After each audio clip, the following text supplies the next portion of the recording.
परमपूज्य परमात्मा एक सेवक मंडळ टिमकी पेठ नागपूर शाखा हिवरा हिवरी च्या माध्यमातून बाबांचे सेवक विक्की दादा कोरडे यांच्या निवासस्थानी नववे हवन मासिक नववे हवन कार्य पार पडले।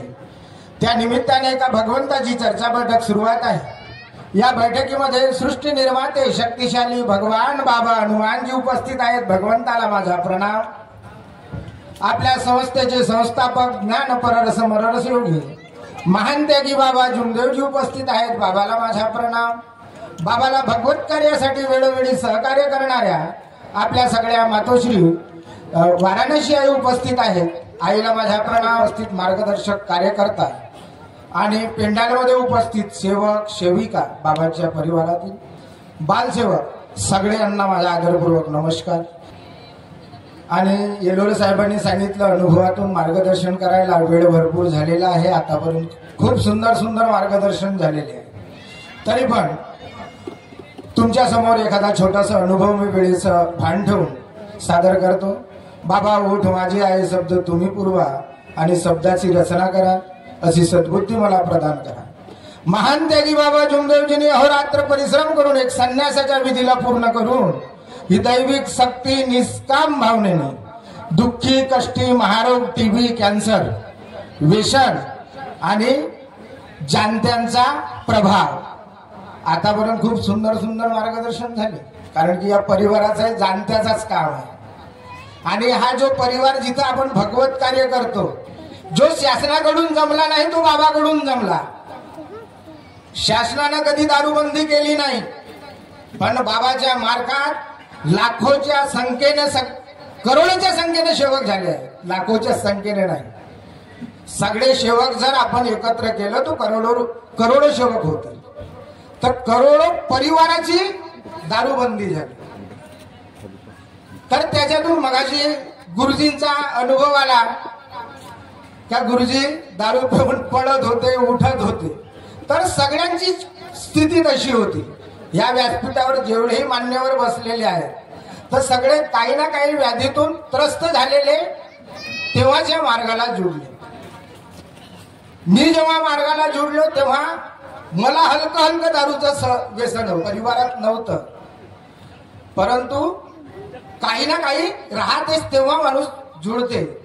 तर जेव्हा माझे आई बाबा मार्गात आले तेव्हाही आमच्याकडे भूताचा प्रकार होता। आम्ही नागपूरवरून 6 महिन्यात दवाखान्यात ठेवून माझ्या मम्मीला घरी वापस नेलं। माझा प्रॉपर गोंदियाकडला 91ला मी MIDC वॉटर सप्लायला नोकरीवर लागलो। आणि तेव्हा आमच्याकडे आम्ही 5 बहीण भाऊ होतो। तर सगळे नोकरीवाले होते आमच्याकडे। माझे वडीलही हेडमास्टर होते हायस्कूलचे। तर माझ्या वडिलांची त्यावेळेस ड्युटी वर्धेला होती आणि आमच्याकडे असंच भूताचा प्रॉब्लेम सुरू झालं। माझ्या आईला आम्ही 6 महिने मेडिकल कॉलेजला ठेवलं। तिथं 3 ऑपरेशन झाले।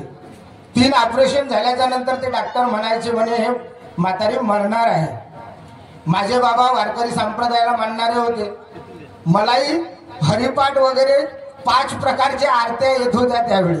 तर सांगायचे तात्पर्य कसं की तेवढं असूनही जेव्हा आमच्या परिवारावर दुःख आले आणि त्या जाणत्यांचा प्रकोप झाला तर देवदेवतांनी साथ दिलं नाही। आणि माझे वडील माडकरी होते, हरिपाठ करत होते। आम्ही प्रत्येक दिवशी पाठ केल्याशिवाय जेवण करत नव्हतो। तर सांगायचं तात्पर्य कसं की बाबानं आपल्याला त्या 12 अक्षरामध्ये सगळ्यांच्या दुःखाचं निवारण करून दिलेलं आहे। जेव्हा आम्ही घरी गेलो मग माझे बाबा मार्गात आले। मी नव्हतो मार्गात, मी 2000ला मार्गात आलो।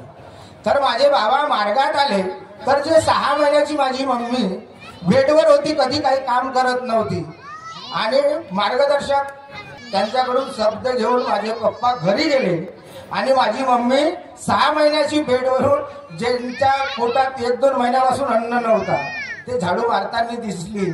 आणि आम्हाला त्या दिवशी या मार्गात आल्यावर दिवाळीचा दिवस समजला। परंतु मी बैमान होतो। काही दिवस माझे वडील मार्गात आले पण मी मार्गात आलो नव्हतो।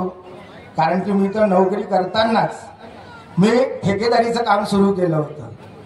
इंदूर आम्हाला माझं काम होतं, तर मी मित्रांसोबत कधी घ्यायचं, तर मला ते भीती वाटायची की आपल्याला हा मार्ग जमेल की नाही.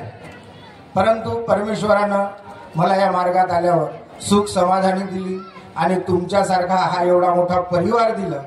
जेव्हा या बुट्टीबोरीमध्ये कोणी सोबत नव्हते तेव्हा आपला परमेश्वर आमच्या सोबत होता आणि तुमच्यासारखा एवढा सुंदर परिवार दिला. मी जास्त काही सांगणार नाही, कारण की सांगणारी मंडळी आहे. आता सोनटक्के साहेब आलेले आहेत आणि मी तुम्हाला शिकवायला नाही आलो, शिकायला चाललो.